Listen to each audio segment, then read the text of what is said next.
నమస్కారం RMK TV వార్తలకు స్వాగతం. నా పేరు కృష్ణకుమార్. న్యూస్లో ముందుగా హెడ్లైన్స్.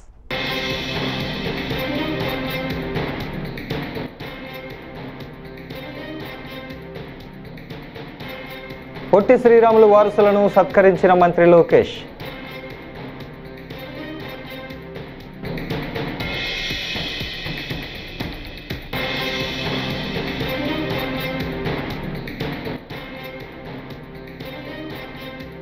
యూరియా కొరత వెనుక 200 కోట్ల అవినీతి, కాకాని గోవర్ధన్ రెడ్డి ఫైర్.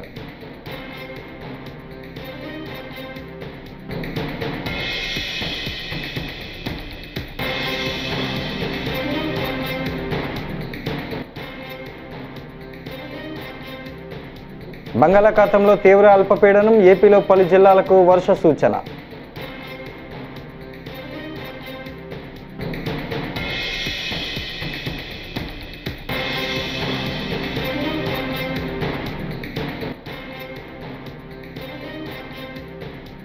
ప్రజాస్వామ్యం గురించి లోకేష్ మాట్లాడటం సిగ్గుచేటు, మండిపడ్డ పి రవీంద్రనాథ్ రెడ్డి.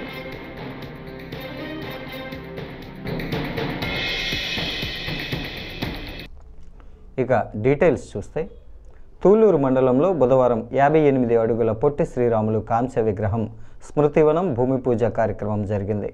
ఈ కార్యక్రమంలో ముఖ్య అతిథిగా పాల్గొన్న మంత్రి లోకేష్ పొట్టి శ్రీరాములు వారసులను శాలువాలతో సత్కరించారు. పొట్టి శ్రీరాములు వారసులు కూడా మంత్రి లోకేష్ను సన్మానించారు. తమను సత్కరించడం పట్ల వారసులు సంతోషాన్ని వ్యక్తం చేశారు.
రాష్ట్రంలో యూరియా కొరత వెనుక 200 కోట్ల అవినీతి ఉందని, ఉద్దేశపూర్వకంగానే ఎక్కువ యూరియాను ప్రైవేటు మార్కెట్కు తరలించారని వైఎస్ఆర్సీపీ నెల్లూరు జిల్లా అధ్యక్షుడు, మాజీ మంత్రి కాకాని గోవర్ధన్ రెడ్డి ఆరోపించారు.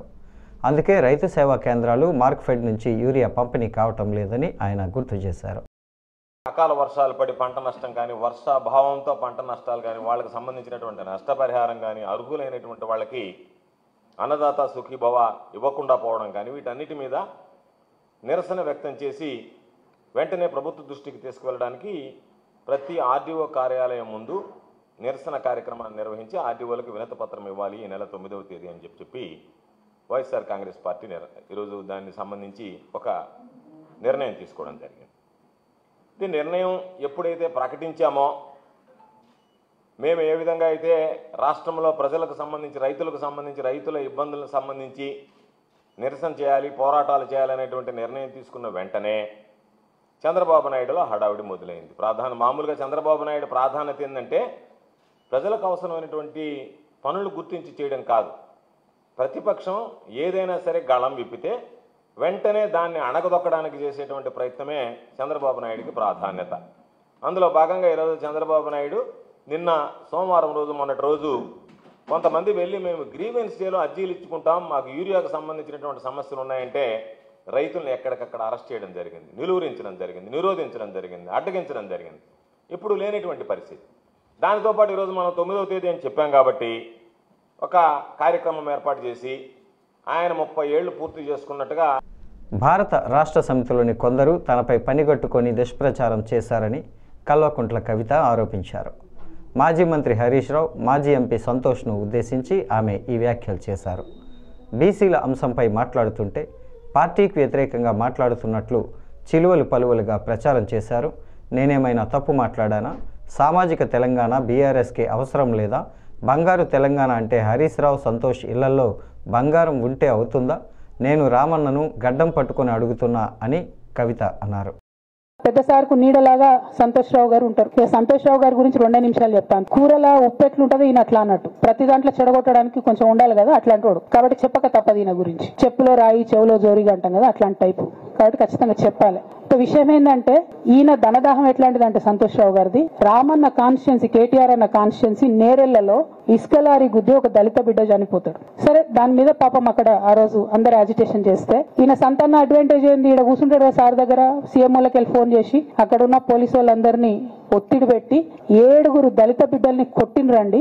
3-4 సార్లు 3rd డిగ్రీ వేస్తే ఇలా 7 కుటుంబాలు కూడా వాళ్ళు ఎందుకు కూడా ఏ పని చేసుకోలేనటువంటి పరిస్థితులలో ఆ దళిత బిడ్డలు ఉన్నారు. అది మొత్తం రాజకీయంగా బ్లేమ్ అంతా రామన్న మీదకి వచ్చి, ధనదాహమేమో సంతన్నది, నేరం చేసిందేమో సంతన్న, ఈడికెళ్ళి ఫోన్లు చేసి ఒత్తిడి చేసి కొట్టిపించిందేమో సంతన్న, చెడ్డ పేరేమో రామన్నకు వస్తుంది. ఈ ఎగ్జాంపుల్ చెప్పడం కోసమే నేను ఈయన గురించి చెప్తున్నా, వేరే ఏం లేదు. ఇక సరే, టానిక్ వీనిక్ ఈ వీటిలో వచ్చిన కేసులు ఏమైతాయి? రేవంత్ రెడ్డి గారు ఆర్భాటంగా ఒక అనౌన్స్మెంట్ చేస్తారు. ఇంతకుముందు చెప్పిన మ్యాచ్ ఫిక్సింగ్ ఎట్లుంటది అంటే 1 డే న్యూస్ అవుతుంది, టానిక్ లో ఈయన మీద కేసు పెట్టిరని. 3వ రోజు పోలీసు వాళ్ళు ఎఫ్ఐఆర్ కొట్టేసారు. మీరు ఇంకా కనుక్కోండి, కాజ్ చేసేసారు, కేసు మూసేసారు. ఏం అండర్స్టాండింగ్ ఉంది ఎందుకు మూసేసారు? At the same time Harithaharam, తెలంగాణకు హరితహారం అని పెద్దలు కేసీఆర్ గారు పెద్ద కళతోని 230 కోట్లు అక్కడ గోబీ డెజర్ట్ల వాళ్ళు చెట్లు పెట్టి చైనాను కాపాడుకున్నారు. మనం అదే స్థాయిలో తెలంగాణను బాగు చేసుకోవాలని పెద్దసారి హరితహారం అని పెడితే ఈయన దాంట్లో నకిలీ ప్రోగ్రామ్ గ్రీన్ ఇండియా ఛాలెంజ్ అని పెడతాడు. తెల్లారులేస్తే సినిమా వాళ్ళని తీసుకురావాలి, రోజు ఒక ఫోటో వేసుకోవాలి. దాని వెనుక ఉన్న కుట్ర ఏంటంటే జీవో అమెండ్మెంట్ అవుతుంది సంతోష్ గారి గురించి. ఆ ఫారెస్ట్ లను 10% ఇన్కమ్ ఎవరన్నా ఇస్తే అమ్యూజ్మెంట్ పార్క్లకు ఇస్తారన్నట్టు. దానికోసం జీవో అమెండ్ అవుతుంది. దానికి ప్రభాస్ గారిని, చిరంజీవి గారిని, అనేక మంది సినిమా స్టార్లను మోసం చేసి వాళ్ళని తీసుకుపోయి వాళ్ళతో ఫోటోలకు పోజులు ఇప్పించి ఫారెస్ట్ లను కొట్టేయాలని ప్లాన్ అయినది. ఇక ఈయనకి 2-3 మనుషులు ఉంటారు సంతనకి. ఆయన పోచంపల్లి శ్రీనివాస్ రెడ్డి అని ఎమ్మెల్యే. ఇది నాకు విషయం ఎవరు చెప్పారు అంటే మన పల్లరాజేశ్వర రెడ్డి అనే చెప్పిండు. మీకు ఏమైనా డౌట్లు ఉంటే ఆయన అడగొచ్చు. ఈ పోచంపల్లి శ్రీనివాస్ రెడ్డి అనేట ఆయన వరికోల్ అనే ఊరు, సామాన్య కుటుంబం, మధ్యతరగతి కుటుంబం. ఇవాళ అక్కడ ఆయన శ్రీమంతుడు అని పిలుస్తారు పోచంపల్లి శ్రీనివాస్ రెడ్డి గారిని. ఇక్కడ నాకు పల్లరాజేశ్వర రెడ్డి గారు చెప్పిన సమాచారం ప్రకారం మోకిల్లాలో mega Srinivas Reddy, mega company ఉంది కదా, ఈ కాళేశ్వరంలో అవినీతి చేసిన mega company plus Pochampally Srinivas Reddy garu కలిసి 750 కోట్ల విల్లా ప్రాజెక్ట్ చేస్తున్నారు మోకిల్లాలో. 7 వచ్చినాయి అవి అవినీతి డబ్బులు కాదా? ఎట్లా వస్తాయి? ఎవరైనా who is this Pochampalli Srinivas Reddy? Santosh Rao classmate. అది తప్ప ఆయనకున్న అర్హత ఏం లేదు. ఆయనకి ఎమ్మెల్సీ వస్తుంది, కాంట్రాక్ట్లు వస్తాయి, ఇంకేందో వస్తాయి. అట్లానే భారత రాష్ట్ర సమితి నేతలను ప్రజలు తిరస్కరించారని, అలాంటి వారి వెనుక తాను ఎందుకుంటానని సీఎం రేవంత్ రెడ్డి అన్నారు. బుధవారం మీడియా సమావేశం ఏర్పాటు చేసిన ఎమ్మెల్సీ కవిత హరీష్ రావు వెనుక రేవంత్ రెడ్డి ఉన్నారని ఆరోపించారు. ఆమె వ్యాఖ్యలపై సీఎం తాజాగా స్పందించారు. రాసుకున్న వాళ్ళం అయితము, రాజకీయాలు వస్తూ ఉంటాయి, పోతూ ఉంటాయి, చూస్తూనే ఉండరు కదా. ఒకప్పుడు ఏ పార్టీని బతకనియేమో, ఎవరు రాజకీయం కాదు కదా, నిద్రలో కూడా శాసనసభ్యులు అవుతామన్న ఆలోచన చెయ్యొద్దు అని ఆనాడు అక్రమ కేసులు పెట్టి ఎంతమందిని జైలుకు పంపించారు. ఇవాళ వాళ్ళే తన్నుకొని చేస్తున్నారు. ఒకరు కడుపులో కత్తులు పెట్టుకొని కౌగిలించుకుంటున్నారు. ఎవరు అక్కర్లేదు వాళ్ళే పొడుచుకుంటున్నారు. విపరీతమైన అవినీతి సొమ్ము వచ్చిన తర్వాత సొమ్ముల పంపకాలలో కుటుంబ పంచాయతీలు ఇవాళ కుటుంబంలోనే ఒకరు సహించుకోలేని పరిస్థితి. ఒకరి మీద ఒకరు యాసిడ్ దాడులు చేసుకోవాలని ఒకరిని ఇంకొకరు నవ్వుతూనే కడుపులో కత్తులు పెట్టుకొని కౌగిలించుకునే పరిస్థితులు ఈ రాష్ట్రంలో దాపురించినాయి. పాపం ఊరికే పోదు. పెద్దలు చెప్పిండ్రు, చేసుకున్న వాడికి చేసుకున్నంత మహానుభావ అని చెప్పిండ్రు. చేసిన పాపాలు ఎక్కడికి పోవు, ఖచ్చితంగా ఆ పాపాలు వెంటాడుతూనే ఉంటాయి. వాళ్ళు అనుభవించి తీరాల్సిందే. ఆయన వెనకాల ఈయన ఉన్నాడని, ఈయన వెనకాల ఆయన ఉన్నాడని నేను ఒక మాట తెలుసుకున్నాను. అంత చెత్తగాళ్ళ వెనకాల నేనెందుకు ఉంటానయా? నేను నాయకుడిని ఉంటే ముందుంటా, మా వాళ్ళకు తోడుకుంటా. వాళ్ళ కుటుంబాలు వాళ్ళు కత్తులతో పొడుచుకొని హరీష్ రావు, సంతోష్ రావు వెనకాల రేవంత్ రెడ్డి ఉన్నాడు అని ఒకరంటే, లేదు కల్వకుంట్ల కవిత గారు వెనకాల రేవంత్ రెడ్డి ఉన్నాడని. మీరంతా దిక్కుమాలని తెలంగాణ ప్రజలు బండకేసి కొడితే మీ వెనకాల ఎవడన్నా బుద్ధున్నోడు ఉంటాడా? అన్నం తినవాడు ఎవడన్నా మీతో ఉంటాడా? నేను ఉండేది పాలమూరు జిల్లా 4 కోట్ల తెలంగాణ ప్రజల వెనుక ఉంటా, తోడుంటా, వాళ్ళ కోసం పని చేస్తా. నాకంత సమయం లేదు ఇంత పనికిమాలతో కలిసి, లేకపోతే మీకు మీరే పంపకాలలో వచ్చిన పంచాయతీలు మీరే పొడుచుకుంటారు. మేము చూస్తే చాలు. జరుగుతున్న పరిణామాలు అందరికీ తెలుసు. దయచేసి మీ వివాదంలోకి మీ కుటుంబ పంచాయతీలను, మీ కుల పంచాయతీలను మమ్మల్ని లాగకండి. మాకు ఎలాంటి ఆసక్తి లేదు. మిమ్మల్ని ఎప్పుడో ప్రజలు తిరస్కరించిండ్రు. మీరు కాలం చెల్లిన 1000 రూపాయల నోటు లాంటోళ్ళు. కాలగర్భంలో కలిసిపోతుంది ఆ పార్టీ. ఒకప్పుడు జనతా పార్టీ కూడా గొప్ప పేరుండే, కానీ జనతా పార్టీ కనుమరుగైంది. ఆ తర్వాత తెలుగుదేశం పార్టీ ఒక అద్భుతమైన పార్టీ, చాలామందికి అవకాశాలు కల్పించిన పార్టీ. కొంతమంది కుట్రల వల్ల ఆ పార్టీ కూడా ఈరోజు తెలంగాణలో ఒక సమస్యను ఎదుర్కొంటుంది. మరి ఇన్ని దుర్మార్గాలు చేసిన మీరు మాత్రం ఎట్లా మనుగడ సాధిస్తారు? ప్రకృతి అనేది ఉంటుంది, ఆ ప్రకృతి శిక్షిస్తుంది. అందులో మనకి ఎవరికి ఏమాత్రం ప్రమేయం లేదు. రాజకీయాల వైపు చూడకండి మిత్రులారా. పాలమూరు జిల్లాను అభివృద్ధి చేసుకుందాం. ఇరిగేషన్ అండ్ ఎడ్యుకేషనే my first priority. Irrigation and education వస్తే ఆటోమేటిక్గా ఎంప్లాయ్మెంట్ వస్తుంది. ఎంప్లాయ్మెంట్ వస్తే మనమే ఆదర్శంగా నిలబడతామని తెలియజేస్తూ మీ అందరి దగ్గర సెలవు తీసుకుంటున్న ధన్యవాదాలు మిత్రులారా. డిఫాక్టో సీఎంగా వ్యవహరిస్తున్న మంత్రి నారా లోకేష్ పులివెందుల జెడ్పీటీసీ ఉప ఎన్నికల్లో ప్రజాస్వామ్యం గెలిచిందని మాట్లాడటం సిగ్గుచేటని మాజీ ఎమ్మెల్యే వైఎస్ఆర్ కడప జిల్లా అధ్యక్షుడు పి రవీంద్రనాథ్ రెడ్డి మండిపడ్డారు. వైఎస్ఆర్ కడప జిల్లా పార్టీ కార్యాలయంలో మాజీ MLA MLC Ramasubba Reddy, Raghurama Reddy party ముఖ్య నేతలతో కలిసి మీడియా సమావేశాన్ని నిర్వహించారు. నారా చంద్రబాబు నాయుడుకు వారసుడు, ఐటీ విద్యాశాఖ మంత్రి.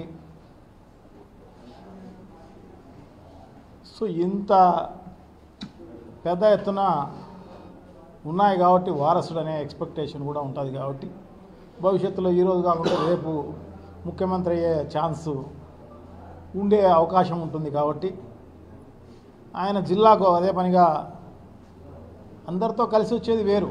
మహానాడు అనేది అందరితో కలిసి రావడం జరిగింది. సో ఇది సపరేట్గా జిల్లాకు వస్తున్నాడు అంటే నిజంగా కూడా ప్రజలు ఎక్స్పెక్ట్ చేస్తారు. ఎందుకంటే ఎవరైనా ఒక నాయకుడు ఈ రాష్ట్ర భవిష్యత్తుకు నిర్ణయించేవాడనే అతను వస్తూ ఉంటే ఈ జిల్లాకు ఏదైనా మేలు జరుగుతుందేమో,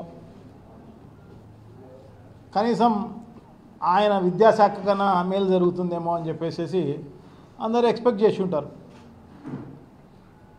సో అదేం లేకుండా జిల్లాకు వచ్చి, అదే కాకుండా జిల్లాకు వచ్చిన తర్వాత ఇప్పుడున్న బర్నింగ్ ప్రాబ్లం వ్యవసాయానికి సంబంధించి అయితేనే, నిజంగా ఉల్లికి సంబంధించి అయితేనేమి, చీనీకి సంబంధించి అయితేనేమి, మినుములకు సంబంధించి అయితేనేమి, ఇప్పుడు ఇమీడియట్గా మార్కెట్ ఇంటర్వెన్షన్ కావాల్సిన అవసరం తప్పకుండా ఉంది ఈ ప్రభుత్వానికి. సో ఇటువంటి పరిస్థితుల్లో ఈ బర్నింగ్ ప్రాబ్లం ఉన్నప్పుడు దాన్ని విజిట్ చేయడమో, రైతులకు భరోసా కల్పించడమో, ఇంకొకటో చేస్తారని చెప్పేసి అనుకోవడం జరుగుతుంది. అలాగే మహానాడులో గొప్పగా చెప్పడం జరిగింది. స్టీల్ ఫ్యాక్టరీ అంతా 4 నెలల కిందటనే, అంటే మహానాడు అయిపోయిన తర్వాత మరుసటి నెలలోనే 12వ తారీఖు కల్లా భూమి పూజ జరుగుతుందని చెప్పి గొప్పలు చెప్పి పోవడం జరిగింది. ఇంతవరకు దానిపైన ఏమన్నా రివ్యూ చేస్తారేమో, ఎంతవరకు వచ్చింది ఏం కథ అని చెప్పేసి ఇవన్నీ కూడా చూసే కార్యక్రమం జరుగుతుంది. అది కాకుండా విద్యాశాఖ మంత్రి కాబట్టి బంగాళాఖాతంలో ఏర్పడిన అల్పపీడనం ప్రభావంతో ఆంధ్రప్రదేశ్లోని పలు జిల్లాల్లో రాగల 24 గంటల్లో మోస్తరు నుంచి భారీ వర్షాలు కురిసే అవకాశం ఉందని ఏపీ విపత్తుల నిర్వహణ సంస్థ వెల్లడించింది. వాయువ్య బంగాళాఖాతంలో ఏర్పడిన అల్పపీడనం ఈరోజు తీవ్ర అల్పపీడనంగా మారిందని తెలిపింది. అల్పపీడనం ఒడిశా వైపు కదులుతోందని వివరించింది. అల్పపీడనం ప్రభావంతో శ్రీకాకుళం, పార్వతీపురం, మన్యం, అల్లూరి సీతారామరాజు జిల్లాల్లో వర్షాలు కురుస్తాయని తెలిపింది. రానున్న 24 గంటల్లో ఉత్తర కోస్తాలో 1-2 చోట్ల భారీ వర్షాలు, దక్షిణ కోస్తాలో మోస్తరు వర్షాలు కురిసే అవకాశం ఉందని పేర్కొంది. రాష్ట్ర వ్యాప్తంగా ఎల్లో అలర్ట్ జారీ చేసింది.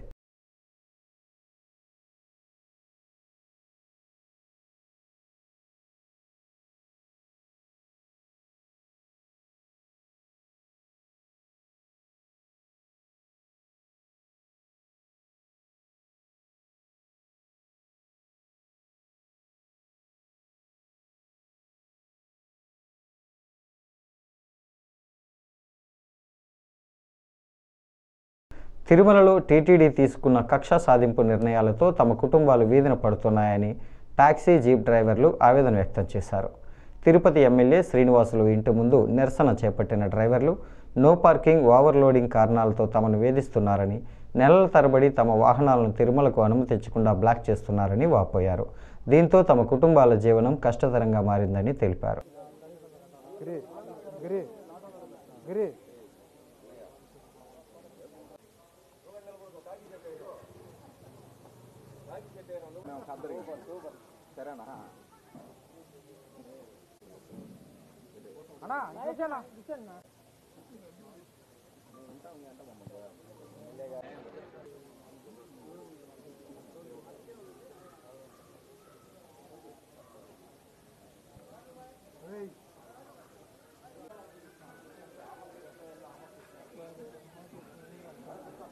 డబుల్ మీనింగ్ అంతా మాట్లాడాలనుకో చో కొరికేస్తాను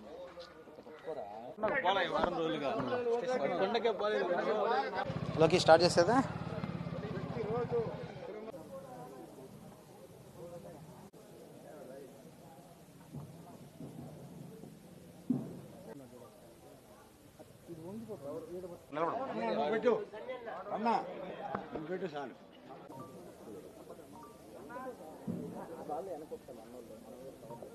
మా మోటార్ కార్మికుల సమస్యల్ని తీర్చే దిశగా మీరు మాకు ఒక వారధిలాగా ఉపయోగపడుతున్నందుకు అందరికీ పేరు పేరున ధన్యవాదాలు. ఈరోజు తిరుపతి తిరుమల పరిస్థితి, మా ట్యాక్సీ కార్మికుల పరిస్థితి, దుస్థితి ఏ విధంగా తయారైందంటే మమ్మల్ని అడుగడుక్కి ఇబ్బందులకి గురి చేస్తూ విజిలెన్స్ యంత్రాంగం, అదేవిధంగా పోలీస్ యంత్రాంగం మా మీద కక్ష సాధింపులు చేస్తున్నారండి. మా వాహనంలో నైటు పగులని తేడా లేకుండా 10 మంది మా వాహనంలో ఎక్కితే ఆ 10 మందిని సురక్షితంగా తీసుకెళ్లి ఒక్క గమ్యస్థలం నుంచి ఇంకో గమ్యస్థలానికి చేర్చే బాధ్యత మొత్తం మా పైన ఉంచుకునే మమ్మల్ని చాలా చీడపురుగుల్లా చూస్తున్నారు. తిరుమలలో సులభ కార్మికులు కూడా మమ్మల్ని చిన్నపాటి వెహికల్ పక్కకు పెట్టమ్మా, లేకపోతే వాళ్ళు అక్కడ రోడ్డు పైన చెత్త దోస్తాడు, కొద్దిగా జరుపుకోమ్మా అంటే కూడా బండి నెంబర్ రాసుకొని నాటలోడు పెట్టిస్తాము అనేసి మమ్మల్ని బెదిరిస్తున్నారు. గత ప్రభుత్వంలో నాటలోడ్ అంటే ఒకటి ఓవర్లోడ్ వల్ల, లేకపోతే నో పార్కింగ్ వల్ల, లేకపోతే కాలుష్యం పొల్యూషన్ వల్ల నాటలోడ్ పెడుతున్నారండి. నాటలోడ్ పెట్టినా కానీ మన అలిపిరి టోల్గేట్లోకి తీసుకెళ్లి ఆ స్లిప్ చూపిస్తే వెంటనే అక్కడుండే జబేదారో ఎవరో ఒకరు స్పందించి 200 రూపాయలు 300 రూపాయలతో మాకు శ్రీవారి కానుక రూపంలో స్వామివారి ఉండికి చేరే విధంగా ఫైన్ రూపంలో తీసుకుని ఆ నాటలోడ్ అనేదాన్ని తీసేసి మళ్ళీ మీరు ఇంతకుముందు గతంలో ఏ విధంగా తోలుకుంటున్నారో అదే విధంగా తోలుకోవచ్చు అని చెప్పి చొరవ చూపించేవారు. కానీ ఇప్పుడేం జరుగుతుందంటే సిఆర్ఓ ఆఫీస్ దగ్గర కానీ, లేకపోతే ప్రతి ఒక్క యాత్రికుడిని రైల్వే స్టేషన్ దగ్గర నుంచి, బస్ స్టాండ్ దగ్గర నుంచి CRO central room reservation office దగ్గర దింపాల్సిన బాధ్యత బస్సులో ఎక్కితే దింపరని చెప్పి ట్యాక్సీలో ఎక్కుతారండి. మేము అక్కడ తీసుకెళ్లి దింపుతా అంటే దాదాపు 4-5 మంది పోలీసు వాళ్ళు ఫోటోలు తీసి ఈ చలనాల రూపంలోనో లేకపోతే నాటోల రూపంలోనో ఇబ్బంది పెడుతున్నారు. అదేవిధంగా సేవా సదన్ వరాస్వామి గెస్ట్ హౌస్ దగ్గరికి, సేవా సదన్ దగ్గరికి వెళ్ళాలంటే నో ఎంట్రీ పెట్టుంటారు. బ్యాక్ సైడ్ ఏదైతే రింగ్ రోడ్ ఉందో ఆ రింగ్ రోడ్లో నుంచి తీసుకొచ్చి మేము సేవా సదనంలో దింపుతా ఉంటే అక్కడ విజిలెన్స్ యంత్రాంగం సెక్టార్ 4 నుంచి మా బండి నెంబర్లు రాసుకొని ఇబ్బందులకు గురి చేస్తున్నారు. దాదాపు 1 నెల రోజులు, 2 నెలలు, 3 నెలలు నాటలోళ్ల రూపంలో మేము తిరుమలను నమ్ముకొని బతికేటప్పుడు మీరు ఈ విధంగా మా మీద కక్ష సాధింపులు చేస్తే, ఒక వాహనాన్ని నమ్ముకుని 3 కుటుంబాలు జీవిస్తూ ఉంటాయండి. 3 కుటుంబాలకు సంబంధించి 10 మంది ఉంటారు ఒక వాహనానికి. ఇద్దరు డ్రైవర్లు, ఒక ఓనరు. 10 మంది అంటే దాదాపు 530 పైచిలుకు వాహనాలు నాటలోడు. నర్సింగ్ పరీక్షల్లో జరిగిన సామూహిక కాపీయింగ్ ఆరోపణలపై స్పందించిన జీజీహెచ్ ఆర్ఎంఓ మెహర్ కుమార్ సంబంధిత పరీక్షను సెప్టెంబర్ 2న తిరిగి నిర్వహించనున్నట్లు తెలిపారు. రంగరాయ వైద్య కళాశాల ఆధ్వర్యంలో నిర్వహించిన పరీక్షల్లో అవకతవకలు చోటు చేసుకున్నట్లు ఆరోపణలు రావడంతో మళ్లీ పరీక్ష నిర్వహించాల్సి వచ్చిందన్నారు.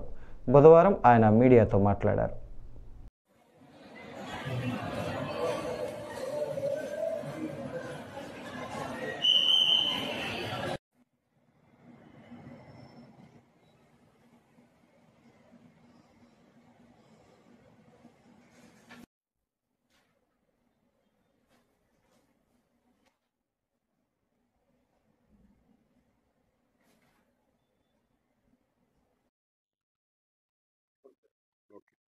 అందరికీ నమస్కారం అండి.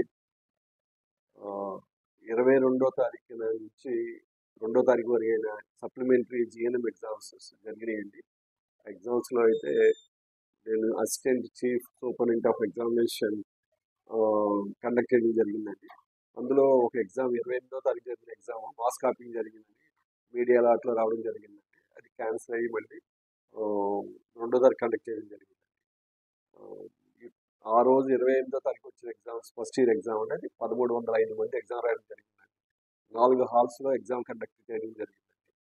4 physiology gallery, biochemistry gallery and 2 exam హాల్స్లో చేయడం జరిగింది. అయితే ఈ సిట్టింగ్ అరేంజ్మెంట్స్ కూడా యాజ్ పర్ యూనివర్సిటీ ఇచ్చిన నామ్స్లో జంబ్లింగ్ నెంబర్స్ ఏమన్నారంటే అలాగే జరిగింది.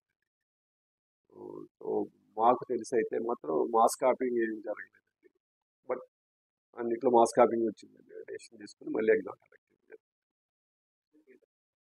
నేను డాక్టర్ మెహర్ కుమార్ అండి, డిసిఎస్ఆర్ఓ ఇన్ఛార్జ్ సిఎస్ఆర్ఓ అండి. సో ఎగ్జామ్స్కి assistant chief superintendent of examination. Buchireddypalem 11వ వార్డులో పర్యటించిన కోవూరు ఎమ్మెల్యే వేమిరెడ్డి ప్రశాంత్ రెడ్డి గూడపల్లి కాలువ ప్రధాన సమస్యగా ఉందని స్థానికులు తెలిపారని అన్నారు. ఈ కాలువ మరమ్మతులకు 50 లక్షలు కేటాయించనున్నట్లు వెల్లడించారు. వార్డులో ఉన్న ఇతర సమస్యలను కూడా త్వరితగతిన పరిష్కరించేందుకు అవసరమైన చర్యలు తీసుకుంటామని హామీ ఇచ్చారు. మన ఎన్డీఏ ప్రభుత్వం తరఫున ఈరోజు ఇక్కడ బుచ్చిరెడ్డిపాలెంలో 11వ వార్డులో విజిట్ చేయడానికి మొట్టమొదటిగా రావడం జరిగింది. ఈ వార్డులో ఎప్పటి నుంచో కొన్ని సమస్యలు ఉన్నాయి. అన్నిటికన్నా ముఖ్యంగా బుడపుల కాలువ సమస్య. దానివల్ల చాలా మంది కుటుంబాలు ఇక్కడ ఇబ్బంది పడుతున్నారని చెప్పి వాళ్ళందరూ నా దృష్టికి తేవడం అయింది ఇప్పుడే.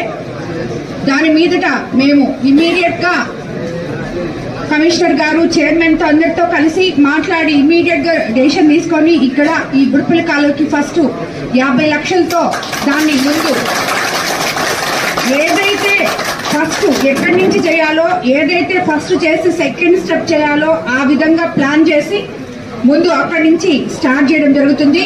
ఈ వార్డు ప్రజలకి ఆ సమస్యని తప్పకుండా తొలగిస్తామని చెప్పి కూడా నేను చెప్తున్నాను. అదేవిధంగా మీకందరికీ తెలుసు, మన ముఖ్యమంత్రి చంద్రబాబు నాయుడు గారు సంక్షేమము అభివృద్ధి సమపాళల్లో తీసుకొస్తూ ప్రజల ముందరికి తీసుకెళ్తూ ఉన్నారు. ఏమేమి సంక్షేమ కార్యక్రమాలు ఉన్నాయో అవన్నీ చేసుకుంటూ ఇలాగా డెవలప్మెంట్ కార్యక్రమాలకు కూడా శ్రీకారం చుట్టి ఎక్కడైతే ఈ రోజు మనము ఈ బుడపల్లి కాలువ సమస్య ఇక్కడ ఉన్న స్థానికులందరూ చెప్పారు, 10 సంవత్సరాల నుంచి మేము ఇబ్బందులు పడుతున్నాం, 15 సంవత్సరాల నుంచి ఇబ్బందులు పడుతున్నాం, కానీ ఎవరు మమ్మల్ని పట్టించుకోలేరమ్మా అని చెప్పి చెప్పడం జరిగింది అందరూ. ఈరోజు ఇమీడియట్ గా దాన్ని విన్న వెంటనే మనం దీన్ని చేపిస్తాము అని చెప్పగలిగామంటే అది మన ముఖ్యమంత్రి చంద్రబాబు నాయుడు గారు మాకిస్తున్న సపోర్టు. సంక్షేమమే కాదు, మీరు అభివృద్ధి కూడా ప్రజల్లో తిరగాలి, ప్రజల్లోకి వెళ్ళాలి, ప్రజలకు ఏం కావాలో చూడాలి అని చెప్పి మమ్మల్ని పంపించి మీకందరికీ స్థానికంగా ఎటువంటి ఇబ్బంది లేకుండా చూడాలని యువ నాయకులు లోకేష్ బాబు గారు, మన ఉప ముఖ్యమంత్రి పవన్ కళ్యాణ్ గారు, ముఖ్యమంత్రి చంద్రబాబు నాయుడు గారు వాళ్ళ ఆదేశాల మేరకు ఈ రోజు ఎక్కడ అనుకుంటే మనం అక్కడ ఇమీడియట్ గా పని చేసుకోగలుగుతున్నాం. అలాగే ఆయన నిన్న ప్రమాణ స్వీకారం చేసి 30 సంవత్సరాలైంది. అటువంటి ఒక గొప్ప నాయకుడితో కలిసి నడవడం, ఆయన అండదండలతో పనిచేయడం నిజంగా మాకందరికీ, ఎమ్మెల్యేస్ పైన మాకందరికీ కూడా ఆయన విజనరీని చూసి ఆయన ప్రజల కోసం పడుతున్న, ఈ వయసులో కూడా ఆయన పడుతున్న ప్రజల కోసం పడుతున్న పాటలు చూసి మేమందరం కూడా మీకోసం ఉన్నాం, మీకేం కావాలో చేస్తాం, ప్రజల్లోనే ఉంటాం, ప్రజలకి సేవ చేయడానికే వచ్చాం. కాబట్టి తప్పకుండా బుచ్చిరెడ్డిపాలెం రాబోయే రోజుల్లో ఒక 11వ వార్డులో ఈరోజు చెప్పాం, అన్ని వార్డులలో కూడా ప్రతి ఒక్కరి సమస్య తీరుస్తామని చెప్పి కూడా మీకు మాటిస్తున్నాం. ఈ నెల 24న తన కుమార్తె వివాహానికి బుధవారం ఎమ్మెల్యే బాలకృష్ణను మంత్రి నిమ్మల ఆహ్వానించారు. పెళ్లికి వస్తానని, అయితే ఎలా వస్తానో చెప్పనని బాలకృష్ణ సరదాగా వ్యాఖ్యానించారు.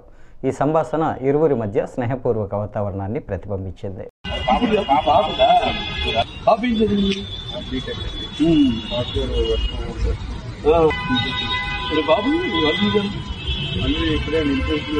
ఇక్కడే పని చేస్తాను హైదరాబాద్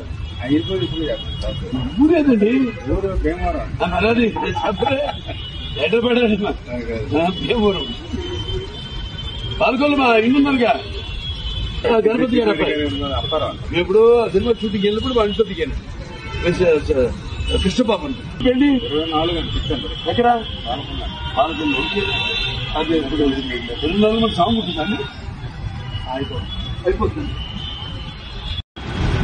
శ్రీనివాస పద్మావతి లక్ష్మీ వల్లభ సచ్చిదానంద వీర వెంకట శ్రీనివాస నాన్నగారు అది పెద్ద మన మరి మన మొదలు మొదలు పెట్టుకుంటూ ఉండాలిగా మీవి ఆయనకి మాకు రికార్డు ఆయనకి బావగారితో రికార్డు ఏంటంటే ఎన్ని 4 సారా ఎమ్మెల్యే 3 నేను 3 అయితే ఇద్దరు ఒకటి అదే మన బుడమేర దగ్గర నుంచి బాగా వస్తాడా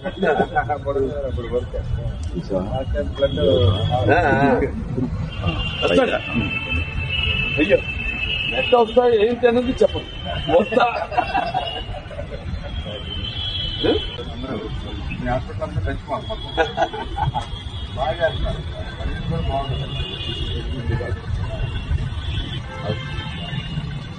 ఓకే